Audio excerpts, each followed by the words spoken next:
Welcome to the Enlightenment Podcast. To our listeners and viewers who join us from all over the world, we're thrilled to have you with us as we delve into dialogue about Palestine, offering, we think, an insight and a context that is often missing in mainstream legacy media, especially in these days when Palestine is falling off the map entirely in terms of coverage, while also celebrating Palestine's rich heritage and culture and traditions. And today we have another wonderful special guest for you. We're thrilled to be joined by Thomas Suárez to discuss Zionism, colonial violence, and the pursuit of justice for Palestine. Tom, welcome to the Enlightenment Podcast. Thank you so much, Shamim. I'm really grateful for this opportunity to speak with you and Hanan. Well, the pleasure is all ours. But before we begin, I just wanted to say that we are now, it's the 10th of May. And for over 60 days, Israel has enforced a total blockade on Gaza, denying food, fuel, or medicine, and really deliberately engineering an even worse humanitarian crisis than there was before. As we celebrate Mother's Day here in Canada and the US tomorrow, I just wanted to remind us all, even though it's horrible to do so, to take a moment to remember the mothers of Gaza watching currently in their hundreds and thousands, their children dying. We've seen the pictures, or if you haven't, you need to get onto social media where things are being reported. And children who are fading away, suffering unimaginably while their parents look on helpless.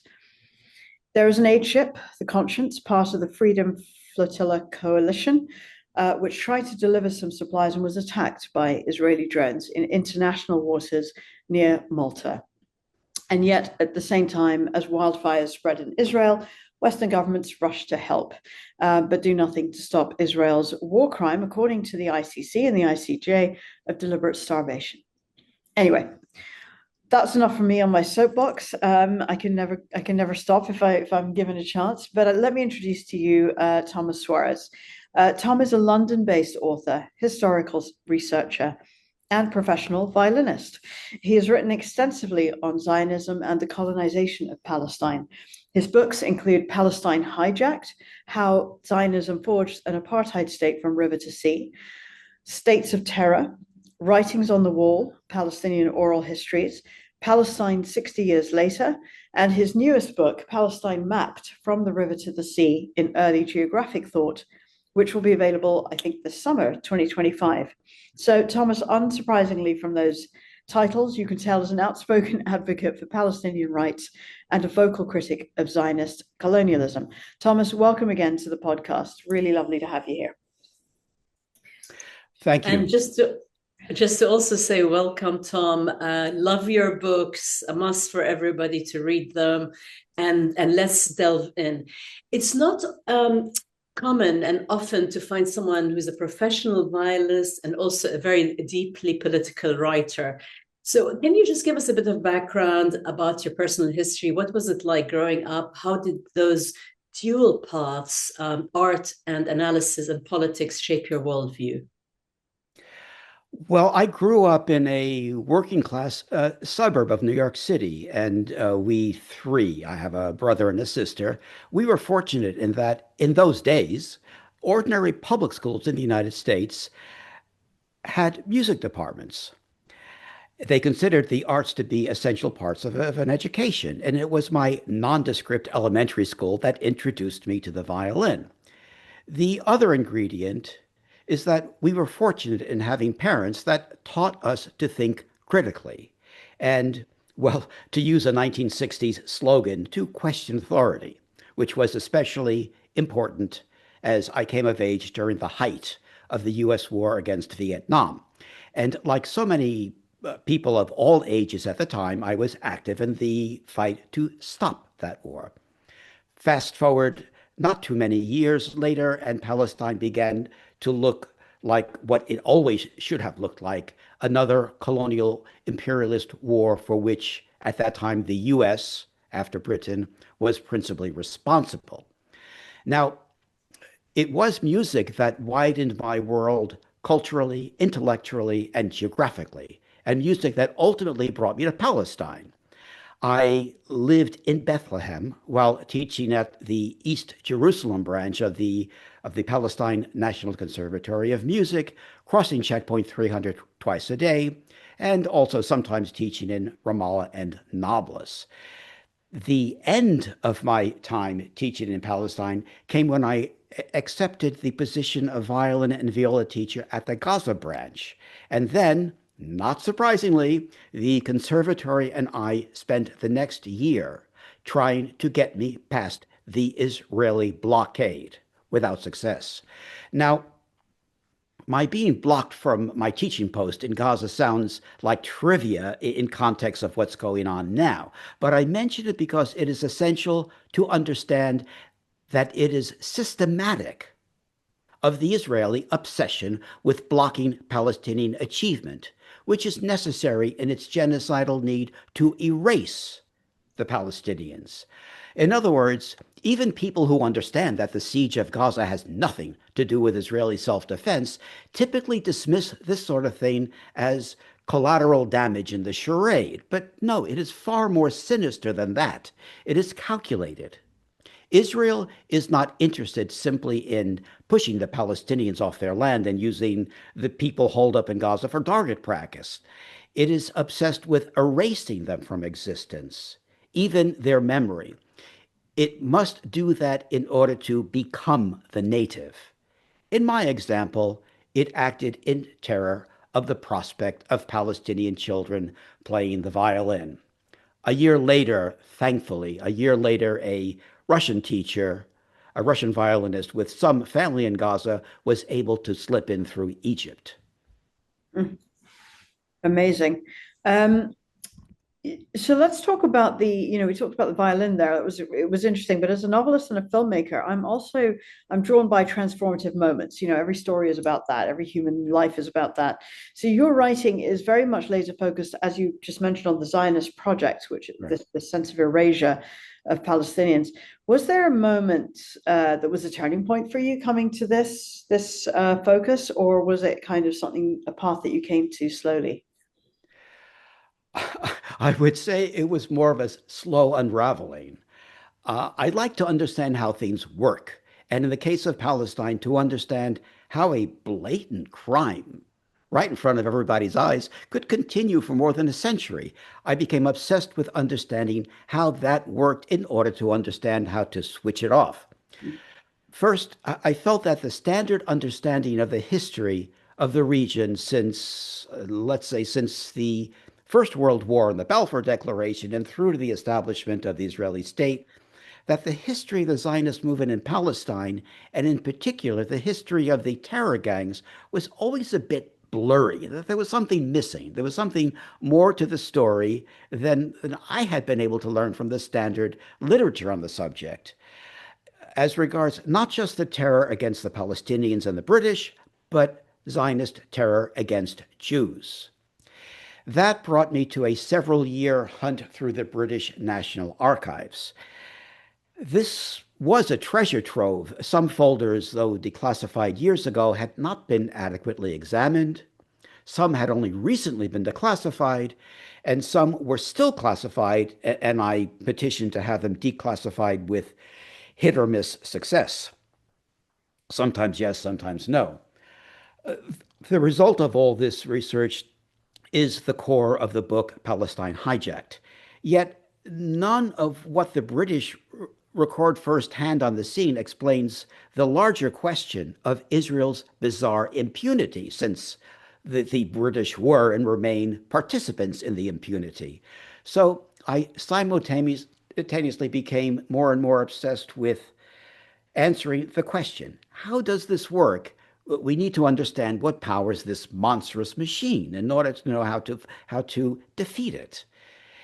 As we meet here today, an outright genocide, as you've described, is there to be watched on our smartphones. And the very nations that fought genocide 8 decades ago, and the very nations that claim to have regretted their part in genocide 8 decades ago, applauded. Now, if the exposure of a genocide in progress results only in the tightening of the noose around the necks of those trying to stop it, we have to analyze why. Common wisdom has it that the West's blind support is a combination of several mundane factors: imperialism, a foothold in an oil-rich region, a counter to Russian designs on the Middle East, the weapons industry, a nod to Christian Zionist vote, the Israeli lobby, this sort of thing. Obviously, yes, all this is true, but to me, it never added up. It never satisfactorily explained what was going on. Now, in my view, we are witnessing, yes, all of the above, but beyond that, we are witnessing the confluence of three other things. One, all interrelated. One, that Zionism is a grand messianic marketing project, in the most cynical sense of the word marketing, and of which we are addicted consumers. The marketing draws from centuries of Christian proto-Zionism. Zionism is not a Jewish invention, it is a Christian invention dating from the Reformation. Two, that Zionism has created a cult. And again, I mean this in the true sense of the word. We are immersed in a cult. And instead of the cult being isolated to a compound someplace where people can escape from it, no, the entire West is the cult compound. And finally, three, that we, I speak of the so-called West, are hardwired to treat Palestine, which we think of as the Holy Land, distinct from the rest of the world. I address this in the book Palestine Hijacked, but it is a principal aspect of the new book Palestine Mapped. And I want to talk about Palestine Hijacked, but I just wanted to ask you, Tom, you've been very outspoken with your support for Palestine in a way many academics and researchers have avoided. But before we delve into your books, what kind of resistance and challenges did you face both personally and professionally? Well, in this regard, I'm far more fortunate than most people, principally because when I became more visibly active, I was at a point where there wasn't really a lot that they could do to me as regards my livelihood. Some, yes, but nothing that merits taking our time here. Personally, well, the Western classical music world, in contrast to other music worlds, is spineless, disastrous when it comes to standing up against Israel, and shuns anyone who dares. So you have, for example, the popular music critic Norman Lebrecht, an unrepentant Zionist, who wrote an article about me repeating smears taken from the Daily Mail. And I know that people who knew me years ago, but with whom I have lost contact, read his articles. So yes, you need a thick skin, but in general, I'm far luckier than most people. As regards resistance to my speaking about the issue, again, I face the same blockades that everyone who speaks about the issue faces, nothing different. The constant attempts to frighten venues into canceling talks, the imposition by institutions whose student groups have invited me of imposing conditions designed to make it impossible while being able to claim that they have not invoked censorship. I was even closed down, maybe the funniest one, I was closed down by Prevent, Prevent, the UK's supposed anti-radicalization and anti-terror organization. Prevent blocked me throughout the entire city of Portsmouth based on secret charges, secret evidence, and secret sources, and to this day has refused to tell me what it is I'm accused of or to clear my name. And of course, the obligatory smears of anti-Semitism, in one case leading to a 3-month investigation by the House of Lords, all to form and the same constant battles in the United States. This is all routine. I'm sure both of you can tell similar stories. But the real tragedy is self-censorship. That's the real tragedy because it is by far the most common and there is no forensic trail of it. Yeah, very true. And how we got to know about you was through our friend Sandra Watfa. We did a podcast with her, the artist and activist, and she recommended you in your books. And when I read Palestine Hijacked, I was fascinated. I started taking notes, but there's like the whole book is notes. It's so amazing. But in Palestine Hijacked, Tom, you expose how Zionism operated and still operates as a violent settler colonial project aimed at erasing, which you just mentioned, the indigenous Palestinian people. Could you talk about the engineering of Zionism to replace Palestinians entirely? Because again, not many people know about that. Well, Zionism grew out of the same 19th century racial nationalism that led to, for example, the Nazis. And the goal of the Zionist movement all along was the replacement of the native population with what they considered to be a racially pure, again, in their terms, a racially pure imported population. Now, they couldn't, of course, just say this, but it was understood from the beginning. It is even brought out, for example, in discussions among the British establishment leading up to the Balfour Declaration, that it meant the expulsion of the native people minus the native Jews, who, by the way, opposed the Zionist project. But from the beginning, the Zionist tactic was to get the Palestinians to leave, quote unquote, of their own accord, simply by making life so miserable or so economically impossible that they had no choice but to leave. This is, of course, the same tactic we see playing out in real time today, being wielded with the planned ethnic cleansing of Gaza. One of the reasons Gaza has been leveled, one of the reasons for the deliberate starvation of the population, is to make the people ethnically cleanse themselves.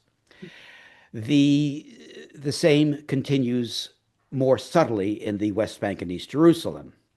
Throughout the 3 decades from the end of the First World War through to the UN partition resolution, the Zionists' absolute determination to rid the land of non-Jews was unwavering. And any words you hear to the contrary were niceties for public consumption. Now, this has to be understood in context of Zionism as a grand marketing project, as I mentioned before. Its sales pitch is the opposite of conventional European imperialism. They marketed their state as the reconstitution of the biblical realm in Palestine, reversing the standard settler colonial narrative. In other words, instead of commandeering other people's lands through claims of divine right or manifest destiny, the Zionist narrative is that they're not settlers at all, but they're simply going home after a hiatus of 2,000 or 3,000 years. Mm-hmm. Thus, the Zionist genocide is a step beyond even those of colonial Europe, because the Zionist claim of indigenousness requires that it replace the native people, not just physically, but metaphysically. Erasing them, they hope to expropriate not just the land, but their cultural iconography as their own in order to, again, become the native. It is a genocide in its fullest sense. Yeah. Well, Tom, let's go back a bit to the beginning of what people look at as the beginning of all of this. The 1922 League of Nations mandate for Palestine didn't actually make any provision for Jewish states, which was news to me because there's all this sort of, I guess, propaganda that there was this Jewish state, but there was no provision for that. Britain was actually required, as I understand it, to respect the rights of Palestine's indigenous people and then to guide them towards independence. So Israel's creation in 1948, therefore, seems definitely to violate the rights of the indigenous Palestinians. So how did we get to this point where you could have a state being declared on stolen land? And what does that say about Israel's legal legitimacy then and now as a nation?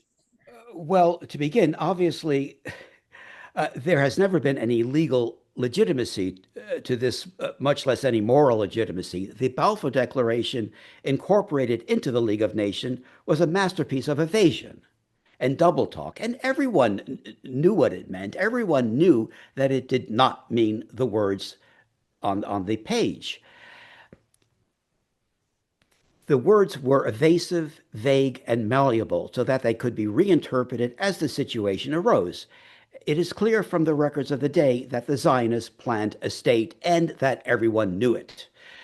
Obviously, the entire issue is moot. Palestine was not Britain's to give away. So what the Balfour Declaration said, what the League of Nations did, all this is irrelevant. It was not theirs to give away. The Declaration and the League of Nations, they're worthless pieces of paper. And the mandate for Palestine is invalid. But in the world as it is, the Declaration was treated like some sacred text handed down from the heavens, as though or the 11th commandment given to Moses. And our job is not to question it, but to decipher its inner meaning.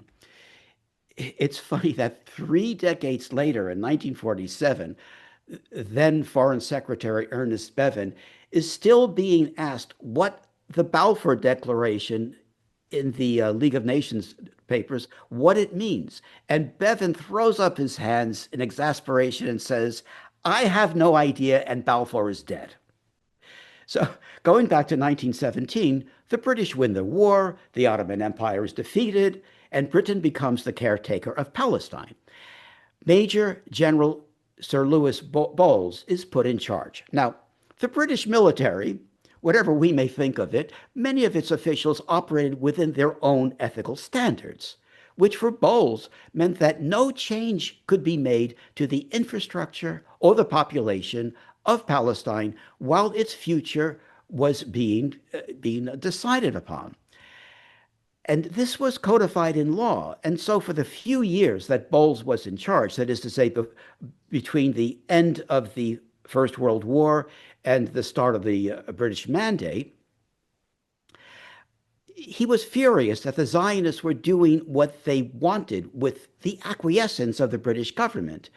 Remember that this is, again, before the British Mandate, and that he, supposedly in charge, was powerless to stop the Zionists.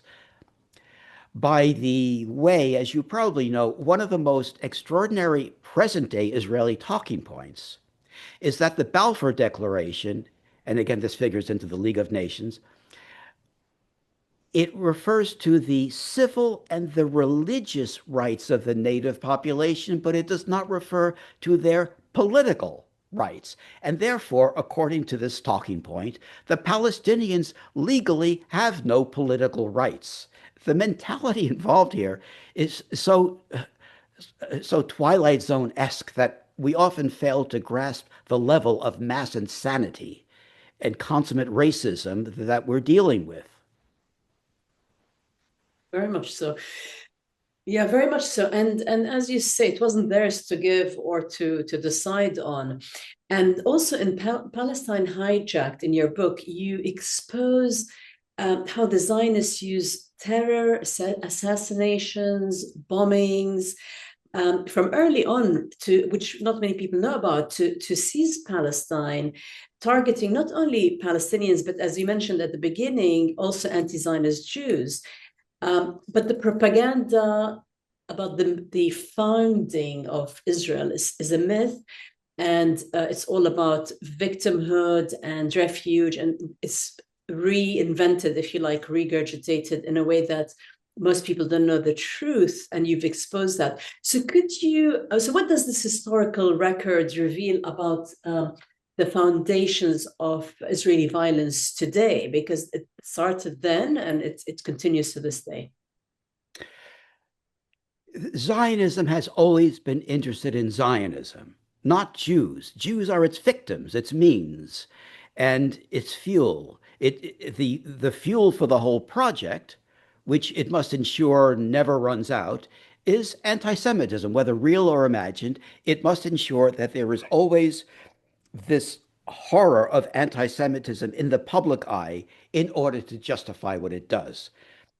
Without eternal anti-Semitism, whether real or imagined, Zionism and the Israeli state would literally run out of gas.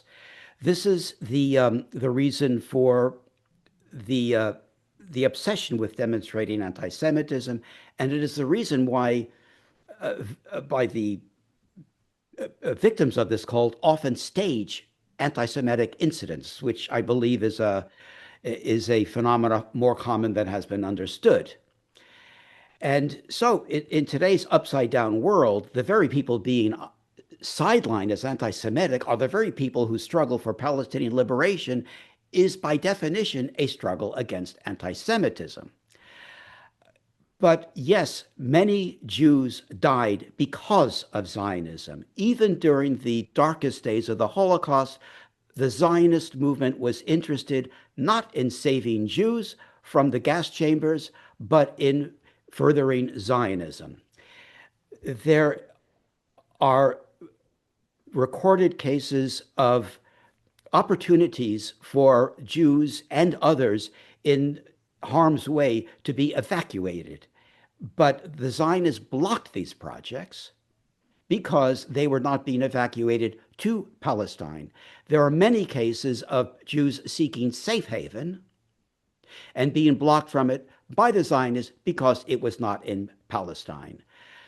There was even in early 1946, there was a mass kidnapping campaign of Jewish children who had survived the war by the Ashkenazi rabbi of the settlements at the time, a Rabbi Herzog, who went through Europe and literally at gunpoint, using whatever means was necessary, to pull children from their adoptive families and make them orphans for a second time to bring them to Palestine. When when the Soviet Union fell, the situation there was liberalized. When Jews there had the freedom to leave, the United States, then under President Reagan, welcomed them.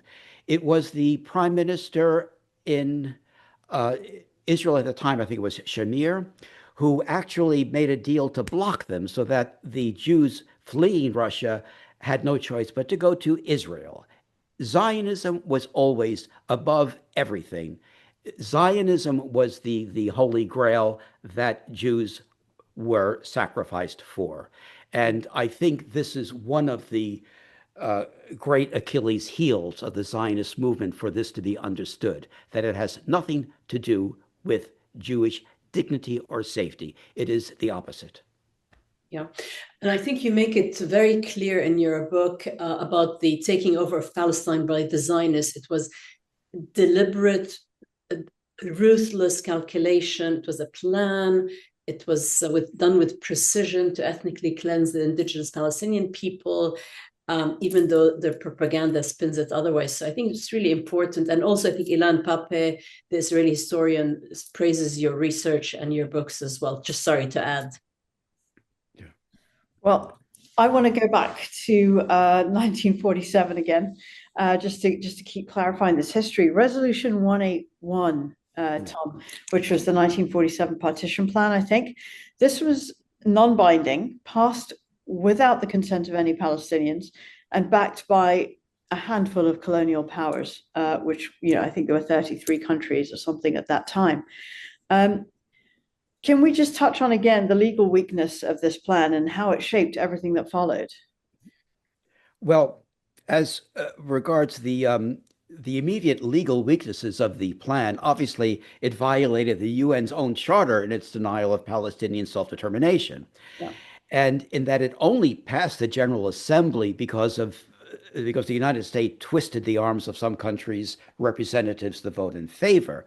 But I think even that gives the plan too much credibility. Rather, what the historical record demonstrates is that the UN partition plan succeeded brilliantly at what it was actually designed to do, which is to fail. The world operates today under the fiction that the Zionists agreed to partition, whereas the Palestinians scoffed at it. And as a result, we are told the Palestinians are to blame for what happened. I always remember the words of the Zionist watchdog Camera, which which said it's to the effect of the fundamental fact is that had the Palestinians only accepted partition, there would have been a Palestinian state since 1948, and there would not have been a single Palestinian refugee. Now, the logic here is moronic on the face of it, but let's leave that aside. To answer this, I'd like to divide it into two separate issues. Above all, why does it matter? I ask this because much of the manipulation of the public is based on these diversions, this mythology about the Palestinians having rejected the offer of a state. Okay, let's say that's true. How does that explain what's happening today? We have this area from the river to the sea, And we have all these people in it. So the reason why some are being exterminated or held in concentration camps is because their grandfathers and great grandfathers did not agree to a non binding General Assembly resolution. It's a preposterous construct on the face of it. But when it is raised, okay, the, the value of history is that it helps knock down these constructs that make no sense, but that people nonetheless accept. So let's look at the history. The idea that the Zionists agreed to partition and Resolution 181 is fiction. They were fanatically opposed to partition, had been preparing for years to defeat it militarily, and everyone involved knew this. But within the walls of the United Nations, the Jewish Agency, which was the embryonic Israeli government, made a clever chess move. They feigned acceptance of partition because it handed them statehood. Statehood was the goal to everything. Statehood was the single weapon powerful enough to defeat partition, seize all the land, and to cleanse it of non-Jews. Statehood was the key to everything. Now, the strategy even predates the 1937 Peel Commission, the first formal partition proposal. Chaim Weizmann, who became Israel's first president and was considered a moderate, he was already describing the essential plan to Benito Mussolini when he met with the Italian dictator in 1934 in an attempt to leverage his support, that is, Mussolini's support, against the British. Now, in the interest of time, I'll just summarize by saying that the Zionist determination that there would never be a Palestinian state, that they would take all of Palestine, at a minimum, partition be damned, and they would expel the land's non-Jews was explicit and unwavering throughout the 3 decades from the end of the First World War through to Israel's self-declaration of statehood and beyond. But why was partition so important to the Zionists? Why not just argue for a state? The reason is precisely because the Zionists wanted a racially predicated state, not a democracy. When UNSCA presented its recommendation, that is the committee that was tasked with finding a solution to the Palestine problem, there were 2 proposals, partition or a binational single state. Now, the Zionist fear was that the UN might propose a state of all the people, whether a true single state or a binational state. This would make their job vastly more difficult. So, presented with both options, why was the state of all its people the loser? The answer to this is stated outright in British cabinet papers at the time. The answer is fear of Zionist terrorism. The UN selected partition because they knew that if they didn't, the Zionists would have responded with, I'm quoting British papers, an intensification of Jewish terrorism. That is, an intensification of Zionist terrorism that had already brought Palestine to its knees, and more to the point for these decision makers, was increasingly threatening Europe. Now, having selected partition in principle, the UN had to map the partition. So, how to explain that their partition in Resolution 181 gave more than half of the land to the Zionists, who, despite the massive influx of settlers, were still a minority? The answer to that lays to rest any lingering question that the UN knew that Israel would ignore the partition and that the whole thing was a charade. Again, looking at British records about the partition vote, it says outright that the reason for the generous partition was that they thought the desire for Israeli expansion might be delayed if they gave a lot to the so-called Jewish state up front. So, in other words, the UN simply hoped to delay, not prevent, but merely delay Israel's first expansionist war by giving them so much up front. Now, this appeasement, of course, failed. Even the generous partition was moot by the end of 1948. And note that it's implicit throughout this that the UN also assumed in advance that its own Security Council would do nothing about Israel, nothing to stop it. There is consistent proof that both the British and the Americans knew perfectly well that the Zionists planned to ignore partition and there would be no Palestinian state. And the Palestinians, more than anyone else, knew this. Well, I think you're partly answering my next question, but I'm going to ask it anyway because it's shocking to me that what you're mentioning about the stuff in the archives from Britain and America. But let's say that you've got a state which we're saying now is clearly founded on ethnic cleansing, and which can't be just retroactively legitimized with international recognition. And yet here we have Israel created definitely with a lot of violence, with mass displacement, as you said, with a clear intent not to abide by any partition, even if that was legitimate, which it's not.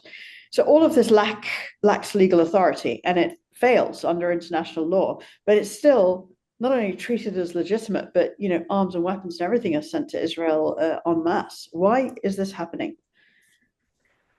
Well, in our world, at least one aspect is that in our world, statehood is the measure of all things. Yeah. The Zionists, having achieved the mantle of statehood, their terrorism became Israeli military actions, whereas the Palestinians denied the podium of statehood. Their actual self-defense was now terrorism. And that is one of the reasons why the Zionists are Israel is so fanatically opposed even to the acknowledgement of Palestinian statehood, even without having a state. Now, I'm not qualified to speak about international law, but this is not a disadvantage in today's world because, as you say, the international law has proven to be nothing more than a farce. The Israeli state was admitted to the United Nations in 1949 under the condition that it abide by UN mandates to do with the return of the refugees and the respect for recognized boundaries. It was a deliberate ruse that Israel was not made to abide by these as a condition in advance for being admitted to the United Nations. And indeed, within 24 hours of admission, it not only did not abide as it had promised to do, but further violated the very conditions under which its admission was predicated. None of this, of course, surprised the great powers that supported its admission. They knew this was going to happen. The farce of the rules-based order and international law is not new. It has been a farce all along. And further, the Security Council has never acted to stop Israeli violations of its binding resolutions as it is required to do. And this is not seen so much now because the U.S. has, in the past few decades, has so commandeered the Security Council that the Security Council is impotent. But back even as recently as the 1980s, there were binding Security Council resolutions that the U.S. signed on to, particularly regarding East Jerusalem, but still nothing was done. Even Security Council resolution, one of them stated that nothing that Israel does in terms of facts on the ground to make the resolution moot will matter, that it will still be held to account. Even that didn't matter. Now, if there's any core tenet that I think should be universal in the structure of society, it is that the legitimacy of the system, our present world, meaning the nation state, exists at the pleasure of the people whose lives whose structures these nation state structure organizes and controls. Now, Israel obviously has failed this test from the beginning. Most of the people whose lives it controls live in the squalor of internment camps, in the surrounding regions, or in an apartheid system, river to sea. On both a moral and a legal level, Israel is not and has never been a legitimate state. Absolutely. And also the admission to the UN, as you said, not even a year into the settler colony of Israel being established, is still to this day being ignored, including the right of return. And speaking of the right of return, so my family is Christian Palestinian. My dad from Bethlehem, where you lived for a while, My mom is a Nakba survivor from West Jerusalem, and their home and villa in West Jerusalem was stolen and given to German Jews, and also their building in Haifa where she was born. Right. But even up till now, the Zionists claim Palestine. Our Palestinians left Palestine on their own. They left their homes. And that's another mythology and fiction, which you mentioned earlier. Can you just elaborate on this fiction and mythology? Because certainly the Palestinians didn't leave on their own volition. Yes, the claim, as you say, is that in 1948, the Palestinians, they just decided to pick up and leave, or that quote unquote Arab leaders told quote unquote their people to leave and they obeyed. Now,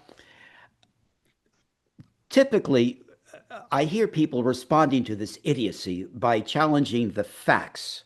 I'm saying people on our side respond to this idiocy by challenging the facts. And we say correctly that Arab leaders did the opposite and encouraged people to stay precisely because they knew that the Zionists were trying to take their homes and ethnically cleanse the region. And back in the early 50s, Ben Gurion kept quoting one quote unquote Arab leader who supposedly said this. And this leader, who was, I think, a priest, he came out public and saying, no, I said the opposite. So all this is documented. But in my view, this is all a distraction. In my view, to get involved with this is to play into the grotesque dehumanization of the Palestinians, because the larger issue is that all of the above is irrelevant.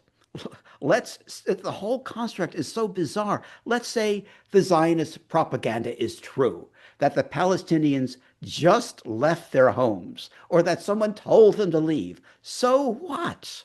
Exactly. So what?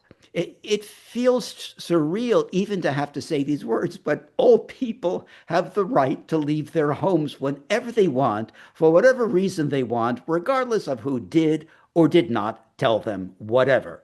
But the Zionists deliberately have us sidetracked, arguing about nonsense. The the racism of the Zionist argument continues in East Jerusalem today. Israel, of course, considers East Jerusalem to be part of Israel as much as a part of any other part of Israel. Yet, if you are native to East Jerusalem, but not Jewish, you are not a citizen of the state, but rather a resident. And any absence is used by the state to claim that you have abdicated that residence and thus be prevented from returning. So to this day, you live in East Jerusalem, you were born in East Jerusalem, your family dates since the year dot from East Jerusalem. But if you leave your home to go on vacation for 2 weeks, you can come back and find that you are not admitted into quote unquote the state, and your home has been taken over by a settler because you abdicated it. Yeah. This is not confined to 1948. Yeah, and they did the absentee law. They passed it straight away, where they just took over homes of Palestinians who were actually forced out and not allowed to return. Yeah. Tom, I had another question about, because as you said that the 56%, just over half, was allocated in this partition in 1948. But in the end, the Zionists seized 78% of historic Palestine, beyond the 56% allocated by the 1947 partition plan. Yet, every time we talk about, if there's any talk about borders now, the 1967 borders, these bigger borders, are treated as the baseline for negotiations. So how has this earlier land theft from between 56% to the 78%, how has this just become erased and normalized? And is it even legal? None of this, if it's actually scrutinized, is legal. But the so-called 67 borders is a misnomer. It's not borders. It never was a border. It was an armistice line. It was a ceasefire line and nothing more, which, as you say, it orphaned more than half of the land that the Zionists had ostensibly agreed to give for a Palestinian state onto the Israeli side. And in fact, the terms of the armistice, which is to say this thing we call the 67 borders, the terms of the armistice, it was explicit that it was not giving this extra land to Israel, that Israel had to return to its agreed boundaries or some other mutually agreed alternative.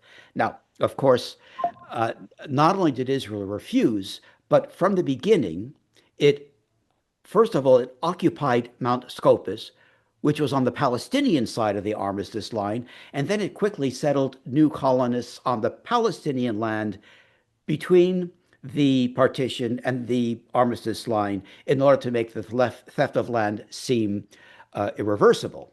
Mm. But yes, I think that the Palestinian leadership, while I understand why they had to compromise, I think the Palestinian leadership erred in not sticking to the if we're going to go according to the UN resolutions, yes, stick to the partition plan. This is what we agreed to. Let's stick to this.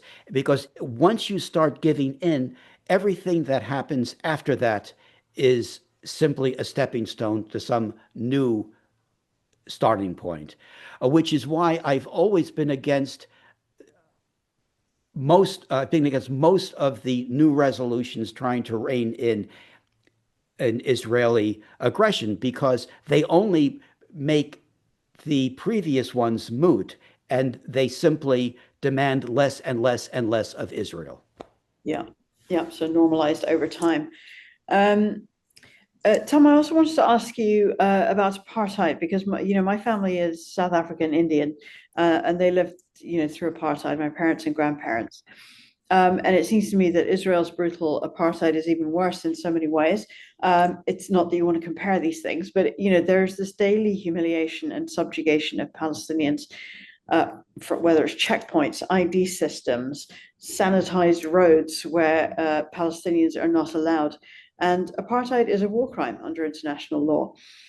So we've talked about this to many people, but what does decolonization look like in this context of apartheid? Well, obviously, this is up to the Palestinians, not me. But if you ask me what my opinion of what decolonization looks like in Palestine, it would look something like this. The entire region becomes one political entity. It is called Palestine. It has a constitution ensuring equal rights under the law for all its citizens. It is a secular democratic system whose citizenry consists of the following. One, everyone who is there now, regardless of who they are and how they got there, under the condition that they agree to become equal citizens under the law. Two, it obviously will include all Palestinians there, but it also includes all Palestinians who are ethnically cleansed or who are the descendants of Palestinians who were ethnically cleansed. All of them had the absolute, individual, uncontested, inalienable right to return. Three, houses that were stolen by Zionist settlers must be returned to their owners or their heirs. And four, the countries responsible for this catastrophe, principally the Britain and the United States, must pay massive reparations and must grant citizenship to any Israelis who are unwilling to remain as equal citizens. And finally, there must be a full, open accounting of what happened, of the responsibility of the United States and other Western and Arab nations. And Germany in particular must be held to account for its betrayal of the lessons of the Holocaust, of its failure to denazify, of having instead franchised its Nazi ideology onto Palestine. That would be my view. Mm. Yeah. So it's a great solution, and it needs to be worked out in detail, because, as you said, the more the Palestinians agreed to acquiesce, the more they strangled and took more and more.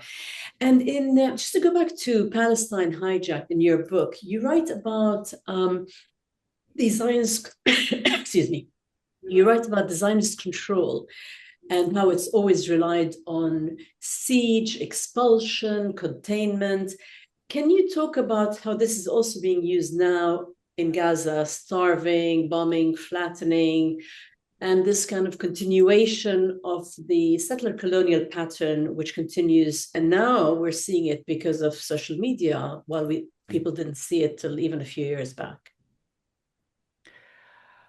Well, the general wisdom today is that the current Israeli government under Netanyahu is an extreme right-wing aberration, and liberal Zionists are wringing their hands in sorrow of how Netanyahu is giving Israel a bad name. Uh, no, I'm sorry. The Thomas Friedmans of the world, Netanyahu and the current genocide is integral to Zionism and the Israeli state. Netanyahu is simply a cog in the gears of the Zionist project, whose administration speaks more bluntly about it than his predecessors, but in substance, there's nothing different. It's also a matter of timing. We happen to be at the end game of the Zionist project, the moment at which it needs to finish the job, to complete what has always been its goal, or fail. It knows that the charade is almost over, that increasingly young people, thank heavens for the younger generation, Really, are thank heavens. not taken in by its marketing anymore, and it has to hurry up while it still can. Yeah, no, I agree. And that's what we hear, that argument again and again from whether leaders, the media, liberal Zionists, blaming it on Netanyahu and the far right, but it's just always been the essence of Zionism, if you like. Nothing has changed. It just disguised it a bit better than what and now we're seeing it. Yeah, there's a convenience to blaming Netanyahu as if there was nothing wrong before. But Tom, Hanan and I do films, novels, and whatever. As you know, we're big on representation because it makes a huge difference when people see other people going through human things or things that are similar to them. But here we are. We've had nearly 2 years of a brutal live streamed genocide in Gaza. But Palestinians remain completely dehumanized by Western governments and definitely by traditional legacy media, who are 100% complicit in parroting Israel's propaganda. People are always getting killed in Gaza as in the passive tense without any mention of who is doing the killing. How did we reach this level of dehumanization, and what do you think is needed to dismantle it? Well, I wish I had anything resembling an intelligent answer to this one. But, I don't know about you, but when I was growing up, my feeling of people that I knew was that fair-minded, well-meaning people, their view of their country and the society at large was that, of course, like any society, like any country, it had its flaws, but we were the good guys. We were trying to do the right thing. And I think we have to wake up to the fact that the system in which we live, that we individually may want to do the right thing, but we have been reared in such a profoundly racist system that it is so integral to our upbringing that we don't even realize it. And there are so many people who really believe that they want to be fair-minded, not racist, do the right thing, who are in on this. How do you explain this? Now, on the face of it, what happened in the past shouldn't matter. We should have all these people river to sea, and all we need is for them to be free and equal under the law, and all is fixed. But we are fighting such entrenched racism that that history is the only thing, in my view, to crack open these narratives under which we as a society have been brainwashed. Now, I acknowledge this is not a satisfactory answer to what you've asked, but it is the question that we all face. In the UK, the dehumanization is such that we would be imprisoned if we spoke freely, because speaking free, if we treated the Palestinians as equal human beings, we would violate the so-called Counterterrorism and Border Security Act of 2019 and be put in jail, literally. I'm referring, of course, to October 7th. If we spoke about October 7th truthfully, we would be put in prison, and some people have been. Yeah. But this, to me, is symbolic of the degree of racism in the system as it exists. Yeah, very much so. And actually, these apologist Western governments and their legacy media mouthpieces call this a war, but it's not a war; it's a genocide. Also, one thing that I do find sometimes has at least an effect is you challenge someone, whatever you think of the situation, let's not worry about the facts. Take the situation however you would see it, but simply reverse it. That the the people we're now calling the Israelis and the Jews, and the people we're now calling the Arabs or the Palestinians. Let's take the thing exactly as it is, but reverse it, so that there are these people that we're calling Israelis and Jews who are holed up in Gaza, being used for weapons testing, being deliberately starved, and in the West Bank and East Jerusalem, we have an apartheid system. All this exactly as it is, but with the ethnicities reversed. Are you happy with it? Ask them this question. And the beauty of this is that you don't even have to worry about what they believe about what's going on. No, whatever you want to believe, but just reverse the ethnicities. Are you still okay with it? Yeah. And no, people won't be. Yeah, no, it's very true. Because really Gaza is being obliterated, and this kind of mass slaughter of Palestinians, we're seeing people blown up, burnt alive. Horrific starvation, as you said, being used as a weapon. It's barbaric and inhuman, but and they really want to make Gaza uninhabitable and to continue their ethnic cleansing. And I think it's always been the plan. So any thoughts on how this savagery can be stopped?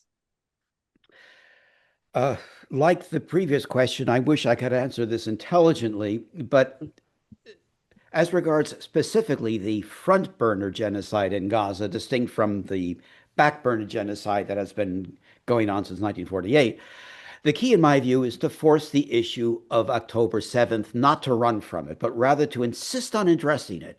The so-called Hamas attack of October 7th should be the key to blowing open the truth of what Gaza is all about, rather than treating it as something that simply should not be used as a justification for genocide. It offers, in my view, it offers a microcosm of what we face. There remain endless questions about what happened that day, but what is uncontested is that it was the greatest challenge to Israel from within Palestine since 1948. And the unison response of the West was of such thunder that the slightest hint of curiosity about what happened and why is silenced as complicity in terrorism. We have to fight this. In the UK, as I've mentioned, people were convicted on terrorism charges for, as one example, for possessing an image of a hang glider. What do you call them? A paraglider. Or for suggesting that the people of Gaza have the right to resist their annihilation. The script as it's given to us goes like this. October 7th was Israel's 9/11, a pogrom, summed up with the constantly repeated catchphrase, it was the deadliest day for Jews since the Holocaust. Now, we have to address this because we heard this endlessly, and 76 years of manufacturing our consent is contained in this simple mantra. The problem with this mantra, the deadliest day for Jews since the Holocaust, is not statistics, not whether the claim itself is true, and in fact, it's probably not. The problem is not that many of the Israelis killed were military enforcing the siege of Gaza. The problem is not that many of the civilian victims were killed by Israeli soldiers, not by Hamas. And the problem is not even the irony that the reason the victims were Jews is that Israel had ethnically cleansed the region of non-Jews and only allowed Jews to settle it. The problem, of course, is the purpose of this mantra. And this is key to how, in my view, we're brainwashed. The purpose of atrocity propaganda spread even by the then U.S. president. The reason for all of it is to plant the lie that October 7th was rooted in hatred of Jews.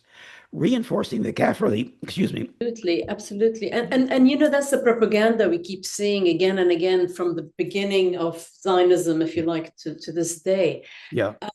But as you said earlier, thank God for young people. I mean, and really even more and more Jewish people are finding out the truth because of the 7th of October and are publicly rejecting Zionism and not wanting to conflate Zionism with Judaism. So again, asking you all the hard questions, Tom, but what do you recommend in terms of strategies to dismantle this ethno-supremacist Zionist ideology? And what would, you mentioned what that would look like, but what's needed to dismantle it? How can we dismantle it, basically? I think that there are a three-word phrase that should be addressed all the time, and that is given a free ride.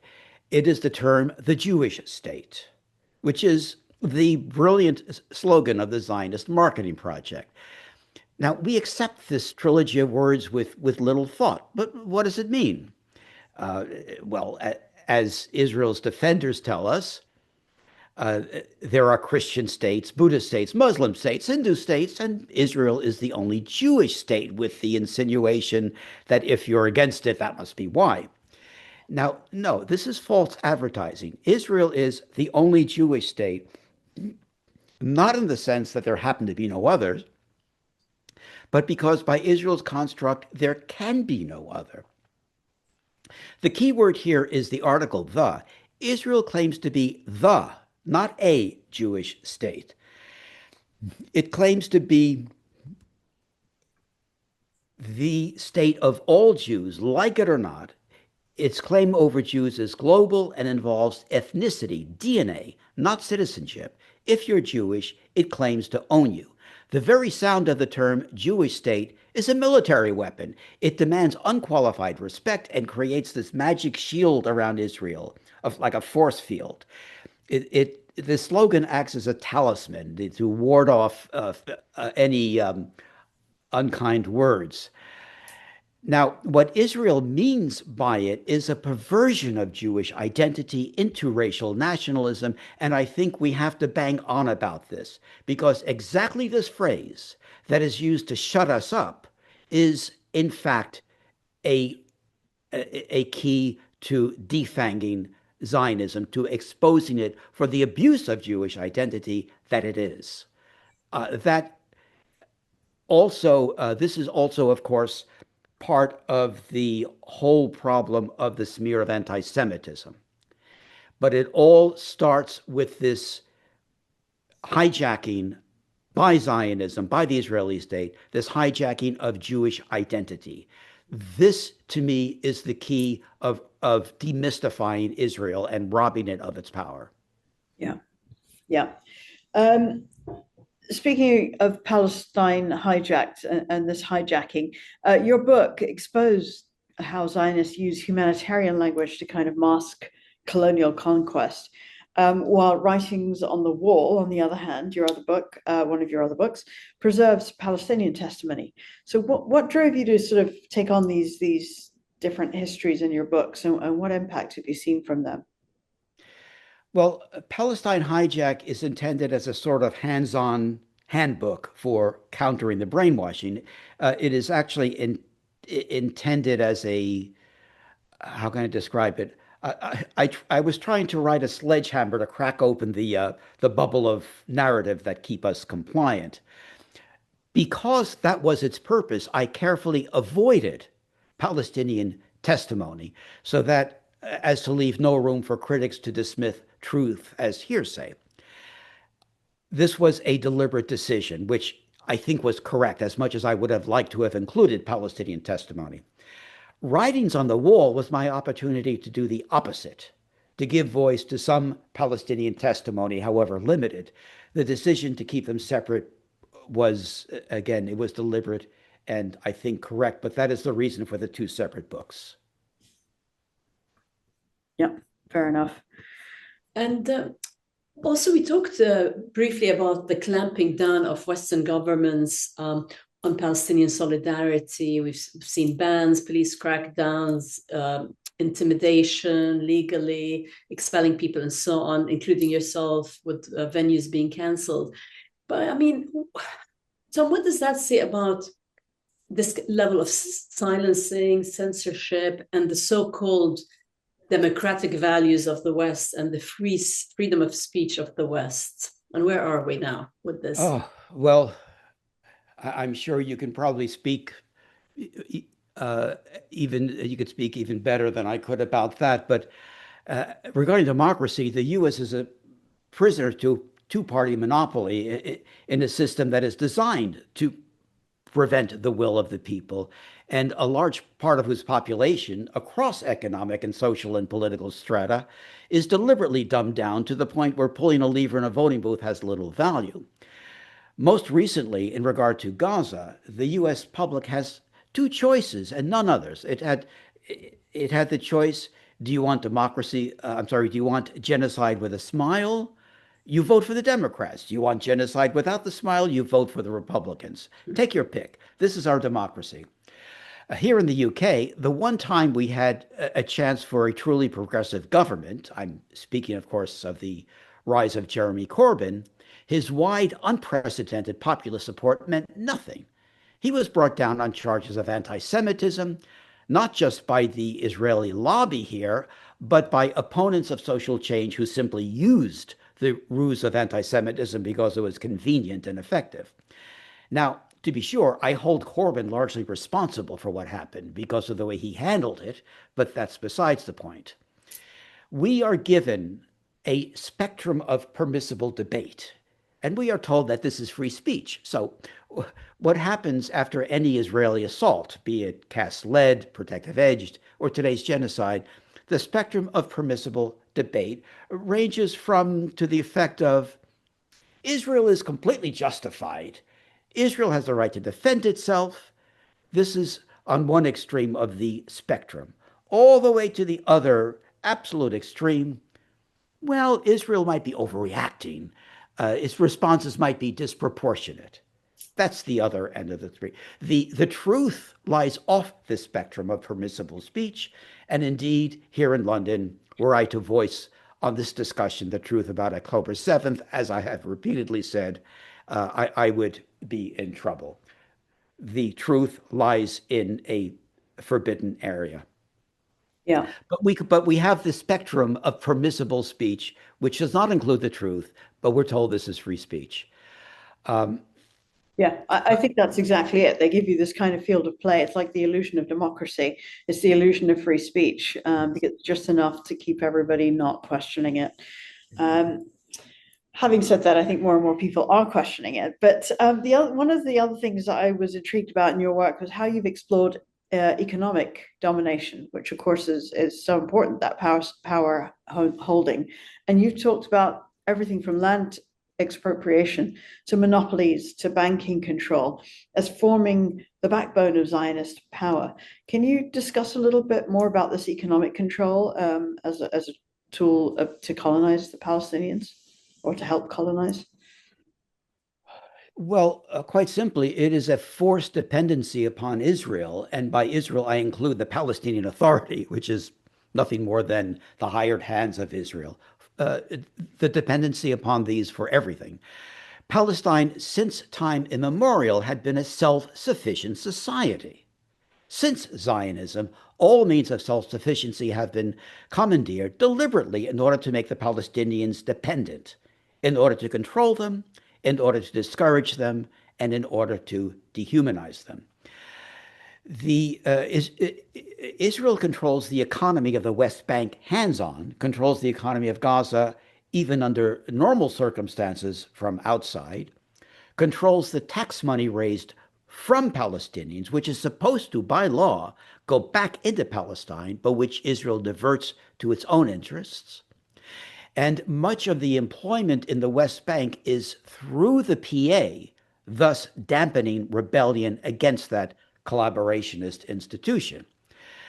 Since its founding, Israel has constantly stolen Palestinian resources, for example, from the Dead Sea, all totally against international law, and steals Palestinian tourism money since it controls entry and exit. Finally, all the massive international aid into Palestine, which includes all the international aid to the refugee camps, both within historic Palestine and in the surrounding countries. And it includes the UN organizations involved with supporting the refugees and keeping the West Bank afloat.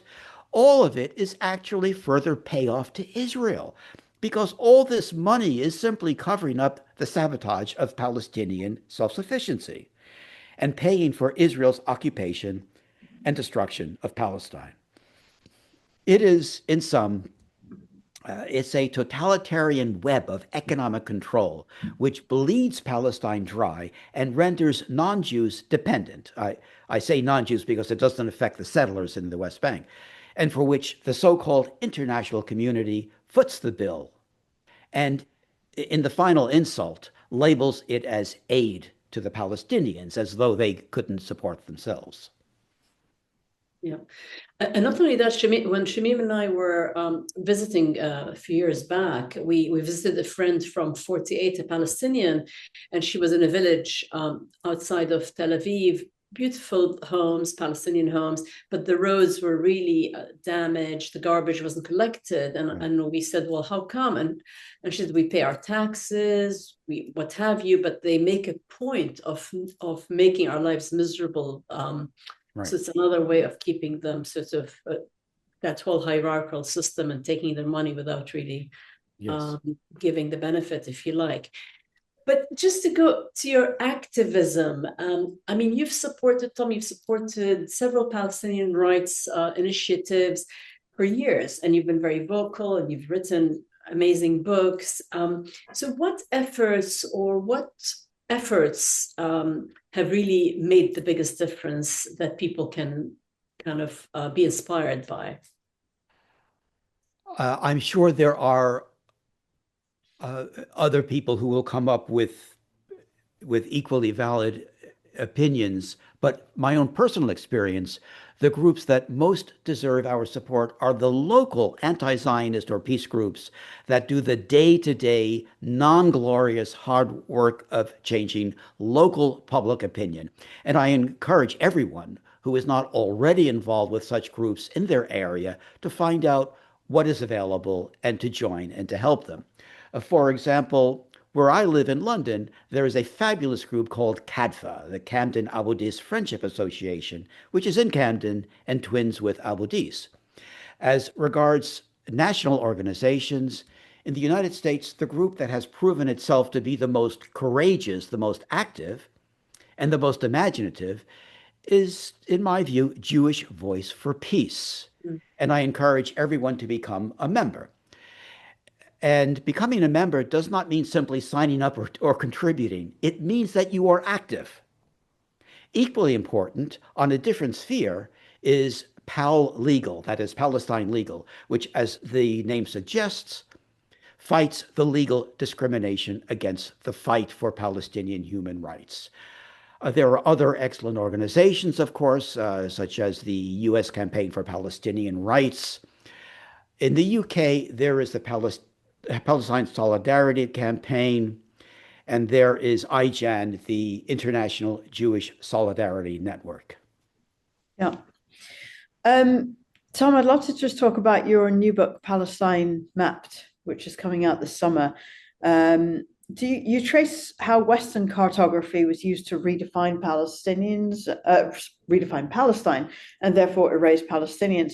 Could you speak a little bit about what you talk about in the book, how maps and borders have sort of become weapons? Yes, this is a very involved topic, but essentially there were a few dimensions to this. There was the medieval dimension, in which Palestine was conceptually and often geographically, cartographically, the center of the world, indeed, even the center of the universe. And I believe that we of Christian civilization have retained that hardwiring, that Palestine is somehow geographically no more in our view of the world, but conceptually it is unlike the rest of the world. There's a separate place for it in our psyche. The second, that began in the 16th century, was the use of maps to reinforce a Protestant Reformation view of Palestine that grew increasingly proto-Zionist over the next few centuries. And indeed, as I mentioned, Zionism is a Christian invention. It's not a Jewish invention. The third use was the more mundane manipulation of maps. For example, the infamous 1947 partition map that we discussed, as well as a map that I think is not addressed enough, the manipulation of the ceasefire map at the end of the 1948 war that we mentioned before. Mm. On a more brute level, Israeli politicians, of course, flaunt maps that not only erase Palestine, but depict Israel in its full biblical proportions. It's also important to mention the genre of maps of the Holy Land, and I put that in quotes, by which I refer to the usually decorative European printed maps of the 16th, 17th, 18th, and even 19th centuries, which are all predicated on biblical geography and which today are used to reinforce subliminally the idea of the Israeli state as somehow the place cited in Genesis in the Old Testament, a place seemingly created by God. Lest this sound a bit esoteric, in my view, it is a present and powerful force, this idea of maps of the Holy Land, which are marketed in books and calendars and other paraphernalia. Yeah. And still, we have Western governments and legacy media pushing what can only be a racist narrative, surely, to justify Israel's violence and genocide, even while global opinion within these countries is turning quite significantly. If people are out there, they're activists, they're going to marches, they're feeling a bit helpless at certain times, how can they counter this manipulation and really make sure that Palestine stays central to this struggle for human rights?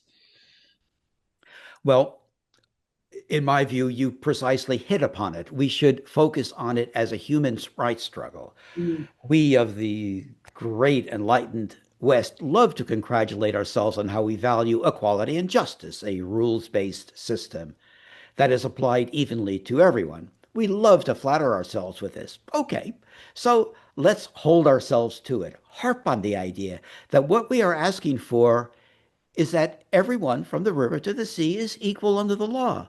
How can you argue with this when you are then told, oh, well, there's absolute equality in Israel already? Then you can say, I'm so glad to hear that, because now the problem is fixed. All the people who were ethnically cleansed because they were not Jewish have the same right to go home as the people who have never had any connection with the land, but who could settle there because they are Jewish. When politicians bang on endlessly about how they believe in the two-state solution, you can say, you don't even need to worry about that. All we want is equal rights under the law. Can't we do that now? Yeah. And really, Palestine has become the moral compass of today. We see student encampments, mass protests, boycotts. The momentum is growing, and more than ever, we need a unified global movement. But a lot of people get very sad, depressed, seeing, the genocide continues now, mass starvation through food. So how can you keep people and organizations who are striving for justice and activists to keep going towards the liberation of Palestine? What advice would you give them, basically? Well, I would say first, never be on the defensive. No matter how you are rebuked, turn it around and put Zionism on the defensive. The best and most important example is when you are smeared with the libel of anti-Semitism. Now, the typical response, understandably, is to reject the charge, to defend yourself. No, in my view, this is an error. The context remains your alleged anti-Semitism and your accuser remains in charge. The great irony, of course, is that it is your accuser that is anti-Semitic by his or her very embrace of Zionism. So turn it around. Respond to the effect of, now hold on here, I'm I'm arguing for simple human rights. I'm fighting for equality for everybody. I'm calling for an end to genocide. Sorry, I cannot let your anti-Jewish libel go unchallenged. Your smearing of Jews as Jews of opposing these obvious moral values. Do something like that. Take control of the situation. Don't respond on the terms handed to you. Also, Yeah. in And just and educating them, people, activists, educating themselves through your books and other books, and to really know what they're talking about. Sorry, Tom, I interrupted you. Yes, yeah. Never, along with that, never accept the context in which the opposition presents its arguments. When they refer to the Hamas attack on Israel, correct them. You mean the attempt to liberate the concentration camp, like the Warsaw Ghetto Uprising? When they refer to Israeli hostages, agree with them. You're in favor of freeing all the hostages, the few still held by Hamas, and the 10 to 11,000 held by Israel. When they refer to the refugee camps, correct them. You mean the Israeli internment camps for non-Jews? Always pull yourself a step back and answer on your terms, not theirs. The only thing else I can think of is if you inadvertently make some historical mistake, of course, correct it. But whether involving history or concept, never compromise in the belief that it is some negotiating maneuver or a tactic. If what you have said is correct, do not back down at all. The fallacy that to do so is anything other than disaster was proven by Jeremy Corbyn, who should have known better. Yeah. Absolutely. That's really wonderful. I love that idea of redefining the context of the question, because otherwise it becomes a false argument. Tom, are there any upcoming projects that you're working on, or publications related to Palestine, or anything else that you're working on that our audience should know about so they can follow and support? Thank you. No, you've mentioned the new book Palestine Mapped. Anyone who is interested can go to palestinemapped.net. Palestine Mapped, one word, of course, .net. There's information there. Articles that I've written can be accessed at my website, which is thomassuarez.com. But no, you've mentioned everything, and I thank you for that. Yeah, and we'll put all the links with your bio, Tom. And you've given lots of interesting information for our listeners and viewers. But before we wrap, is there anything else that a message you'd like to give about standing solidarity with Palestine and the pursuit of justice and the cost of silence, really? Well, we've discussed this a lot at various angles. I think the only other angle that I could add is that, in my view, what we need now is mass civil disobedience. And the emphasis is on the word mass. It doesn't do anybody any good for an individual to go and risk themselves with an individual act of civil disobedience, because it won't be effective and that person will suffer. There's a big difference between one person engaging in civil disobedience and 1,000 people engaging in concert in the same act of civil disobedience. That will hit the paper, that will have an effect, and they cannot put 1,000 people in prison. They will have to do something, to make some other accommodation. And unlike the genocide of the Nazis, you at least can be assured that you will not face a firing squad. We have reached a point at which opposition to genocide on the organized level has reached, I feel slightly guilty putting it like this, but it's what's happening. It's reached a balance with the government. We get to go to our marches and they get to do their genocide. Now, obviously, I'm not suggesting that the organizations masterminding the marches, like PSC, are consciously making this trade, but that in effect is what is happening. The government is perfectly happy to close down streets in central London, perfectly happy to pay for hundreds of police in order for us to have our demos on a surprisingly regular basis It's time to acknowledge that they have simply accommodated us to keep us impotent. Gaza cannot wait any longer for us to wake up to this.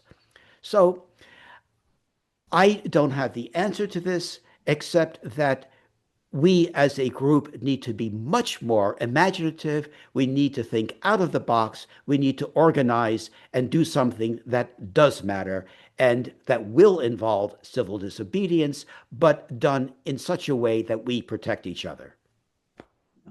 I think that is such a smart way to end, Tom, and thank you for bringing a very different perspective to these questions, a very thoughtful perspective as well. Raising voices against injustice and suppression, I think, is our collective responsibility. So as we wrap up the podcast today, I will say to all our listeners, if you enjoyed this episode, please take a second to like it, to subscribe, and to share it. Just think of one other person who you think might enjoy this episode, and please forward it to them. As Maya Angelou said, no one of us can be free until everybody is free. So your engagement helps us to amplify these voices grounded in humanism, in justice, and truth, in different perspectives. And we believe in enlightened activism here at the Enlightenment Podcast. Hanan, I'm not sure how I feel about that slogan, but I'm going to keep saying it till it fits. Anyway, Tom, thank you so much for joining us today, for your research, for your clarity, your courage, and your commitment to justice for Palestine. It's been a pleasure. Thank you so much. Thank you for all your efforts in support of human rights. And I hope that some of what we've discussed will be useful to your audience. Thank you. Absolutely, it will be, Tom. And just to also add, stories and representation matter. Stay informed, stay engaged, and most importantly, take action. And as Tom said, our collective power is the way forward. So in solidarity, see you next time. And Tom, shukran, thank you for all that you do, your unwavering support for Palestine. And on behalf of all Palestinians and everyone in the world, thank you, shukran. My great pleasure. Thank you.